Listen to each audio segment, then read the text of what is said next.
Pernah nggak kita tuh berpikir bahwa perjalanan kita di Brazilian Jiu-Jitsu itu seperti kita perjalanan naik bis? Ya, sebenarnya bukan perjalanan BJJ sebetulnya, tetapi lebih tepatnya adalah game kita di Brazilian Jiu-Jitsu itu seperti kita naik bis. Kau bisa coach?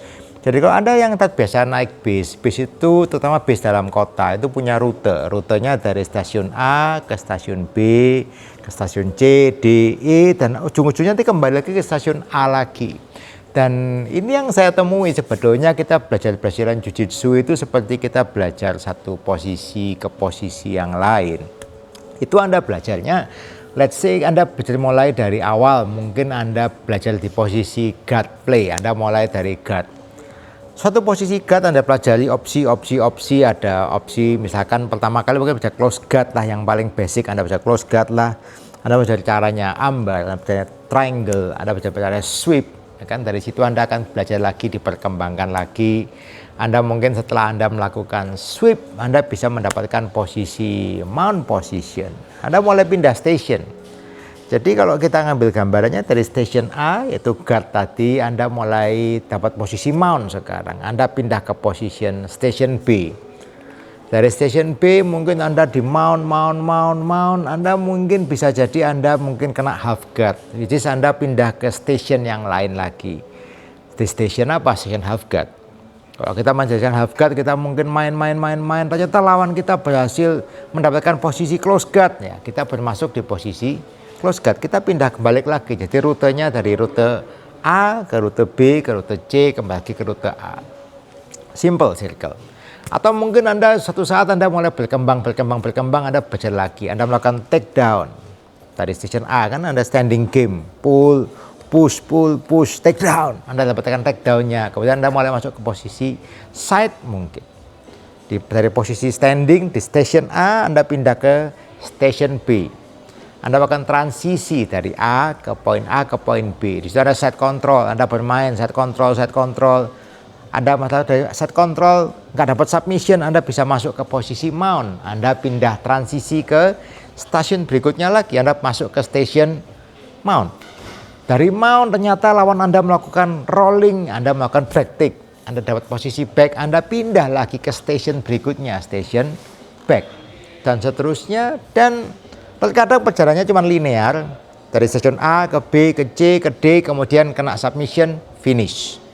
Terkadang lagi ini bisa kembali lagi dari A ke B ke C ke D, Anda putar lagi masuk ke station A lagi. Jadi sebetulnya menarik sebetulnya. Itu satu konsep yang harus dipahami bahwa Anda belajar BJJ itu bukan hanya mempelajari satu titik. Kalau Anda cuma belajar BJJ, oh saya mau jago di mount saja, tetapi Anda tidak bisa melakukan transisi dari satu poin mount ke posisi yang lain. Misalkan dari mount Anda bisa dapatkan back kick lah, Anda pindah station dan Anda tidak menguasai rute. Nah, Anda sebagai supir bis yang berpengalaman, Anda harus menguasai rute dari stasiun A mount misalkan, Anda bisa berpindah ke stasiun B. Stasiun B ini let's say kita ambilnya adalah back kick, back position di back lawan Anda. Kalau Anda tidak menguasai rutenya yang baik dan benar, Anda hilang, kesasar di tengah jalan, lawan Anda bisa escape. Oke, dan Anda kehilangan posisi, Anda harus mereset position lagi, Anda harus mengulangi lagi semuanya lagi. Tapi Anda punya paham rutenya, Anda dari station A, Anda bisa pindah ke station B dengan nyaman, kan? Dan kalau Anda supir yang berpengalaman, Anda tahu di station B ini Anda harus melakukan apa. Misalkan jalanannya harusnya melalui jalanan tertentu, tetapi misalkan jalanannya mungkin ada galian lah, mungkin ada buntu lah dan sebagainya. Ini harus menguasai transisinya, rute cadangan yang lain, rute A, rute B, rute C untuk menuju ke tujuan yang sama. Nah, seringkali kita belajar BJJ itu terfokusnya adalah pada satu poin tadi. Anda berfokusnya pada, aku berfokusnya pada saya mau jago nguasain mount-nya. Oke, itu good, itu level 1, itu Anda kuasain titiknya. Anda mau jago, saya mau jago back kick coach, supaya saya di back saya bisa punya opsi A, B, C, D, E. Itu tidak salah, itu betul banget. Jadi Anda menguasai titik per titiknya. Tetapi sebagai supir yang berpengalaman tadi atau sebagai pemain BJJ yang berpengalaman, selain Anda menguasai poin per poin, Anda juga harus menguasai rute. Perjalanannya dari rute dari A menuju ke B, dari B menuju ke C, dari C menuju ke D. Itu ada rutenya. Nah, rute itu adalah transisi. Transisi itu bisa melalui banyak hal. Kalau Anda kehilangan fase transisi ini, Anda kehilangan kontrol, kehilangan kendali. Anda tidak mengendalikan posisi itu dengan baik dan benar, Anda kehilangan. Kalau Anda kehilangan posisi, lawan Anda yang berbalik menjadi pengemudi. Dia yang mengendalikan jalannya permainan. Oke, jadi mainan BJJ itu permainan seperti itu sebetulnya. Seringkali kita nggak mengerti apakah siapa yang sebetulnya sedang mengontrol jalannya permainan. Oke, mungkin Anda baru mulai belajar BJJ, Anda seolah-olah, oh ya ini kita netral terus posisinya. Enggak. Jadi harus pahami bahwa Anda bermain BJJ, belajar Brazilian Jiu-Jitsu itu ada seringkali terjadi namanya pergantian leading pointnya, siapa yang leading. Misalkan Anda baru mulai nih standing game, oke, semuanya standing, nggak punya kontrol apa-apa, itu netral, nggak ada yang pegang kendali sama sekali. Bahkan yang dapat grip lebih baik, dapat takedown. Orang yang mendapatkan takedown pada umumnya dia akan mengendalikan jalannya permainan. Basically seperti itu, belum tentu ya, tapi ya.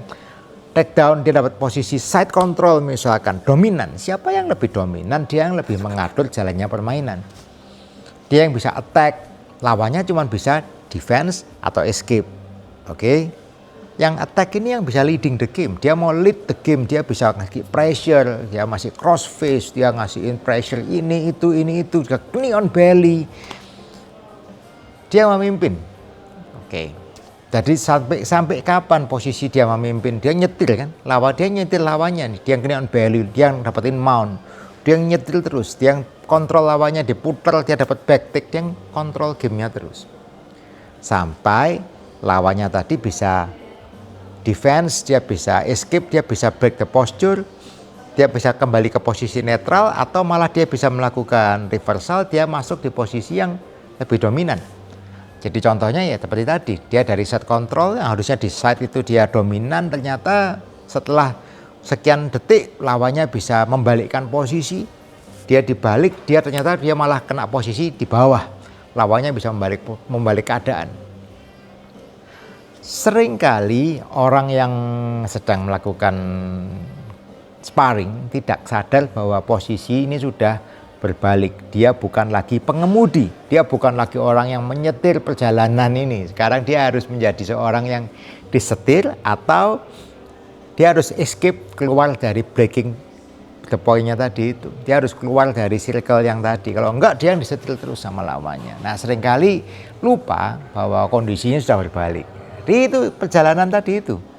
Oke, jadi ada beberapa poin yang harus dipahami. Pertama, Anda harus paham bahwa benar Anda harus jago poin per poin, mount lah, guard lah.